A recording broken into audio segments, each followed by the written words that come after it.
सा पेड़ काट रहा था, लेकिन वो पेड़ हवा के बहाव में गट्टू के ऊपर आके गिरा, जिस वजह से उसकी मौत हो गई। गट्टू की मौत से कांता और दोनों बेटियों को बहुत बड़ा झटका लगा। चाहे दोनों बहनें आपस में बहुत लड़ती थीं, लेकिन अपने पिता से बहुत प्यार करती थीं।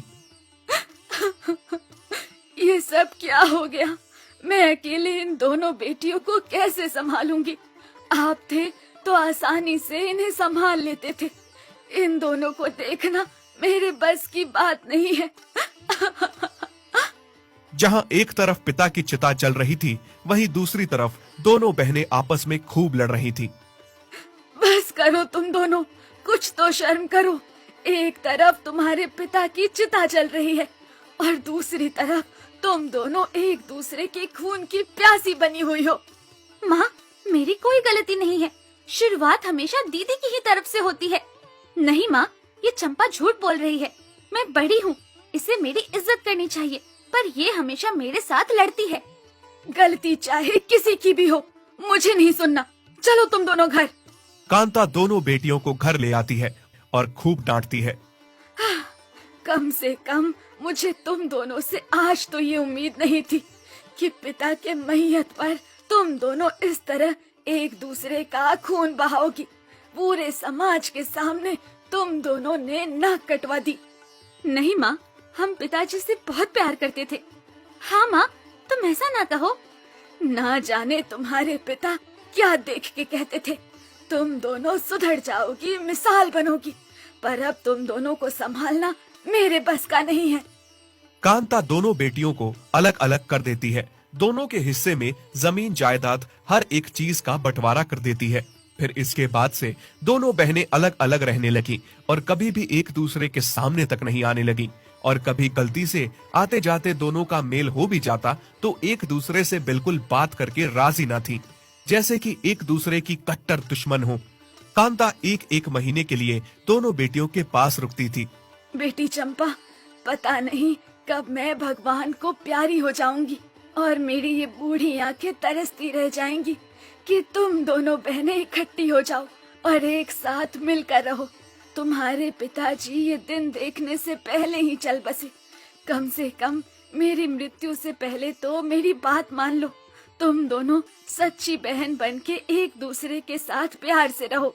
नहीं माँ, ऐसा कभी नहीं हो सकता। न उसने मुझे कभी अपनी बहन माना है, न मैंने माना है। बचपन से हम दोनों एक दूसरे से बिल्कुल अलग हैं। तो अब कैसे हम एक दूसरे के साथ रह सकते हैं? हमारी कभी नहीं बन सकती माँ।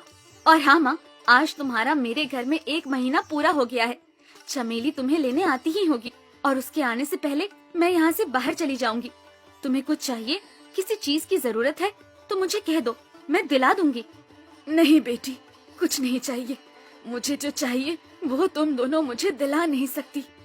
दोनों ही बहनें अपनी माँ को बहुत प्यार करती थीं। ठीक टाइम से महीना पूरा होने पर जिसके घर माँ को रहना होता था, वो आके माँ को ले जाती थी। दोनों माँ की बहुत अच्छे से देखभाल करती थी। फिर तभी थोड़ी देर में माँ को चमेली लेने आ जाती है और माँ को अपने घर ले जाती है। माँ कांता को चमेली के घर में रहना बहुत अच्छा लगता था, क्योंकि चमेली के 2 प्यारे प्यारे बच्चे थे जिनके साथ माँ का मन लगा रहता था।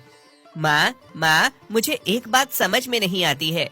जब भी तुम नानी को यहाँ से लेने जाती हो तो यहाँ से गेहूं की 10 बोरियां गायब हो जाती हैं और तुम्हारे लौटने तक यहाँ पर चावल की 10 बोरियां कैसे आ जाती हैं? हाँ बेटी चमेली, मैं ये बात तुमसे भी और चंपा से भी पूछ पूछ कर थक चुकी हूँ। जब भी तुम दोनों मुझे अपने अपने घर लेने आती हो तो यहाँ तुम्हारे घर में गेहूं की बोरियां गायब हो जाती है और चावल की बोरियां आ जाती है, और चंपा के घर में चावल की बोरियां गायब हो जाती है और गेहूं की बोरियां आ जाती है। लाख बार पूछने पर भी तुम दोनों मेरी इस बात का जवाब नहीं देती हो। आखिर बात क्या है?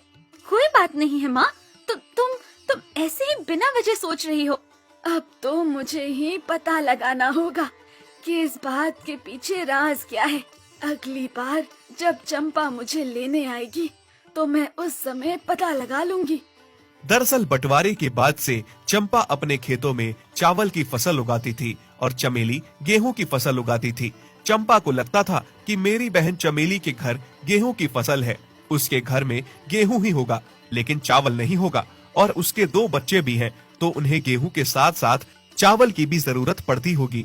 वहीं चमेली को भी यह लगता था कि चंपा के घर चावल तो है लेकिन गेहूं नहीं है, और चंपा को कोई भी बच्चा नहीं है तो बिल्कुल अकेली है। इसलिए चंपा गेहूं रख के उसकी मदद किया करती और दोनों बहनें हर महीने चावल और गेहूं की बोरियां भर भर के एक दूसरे के घर पहुंचा आती। और इस बात की दोनों बहनों को खबर भी थी, पर दुनिया की नजरों में दोनों बहनें एक दूसरे की जान की दुश्मन थीं। लेकिन अंदर ही अंदर दोनों बहनें एक दूसरे से बहुत प्यार करती थीं, और इतना प्यार करती थीं कि शायद ही कोई इतना करता, पर एक दूसरे से दोनों प्यार जताने में कतराती थीं।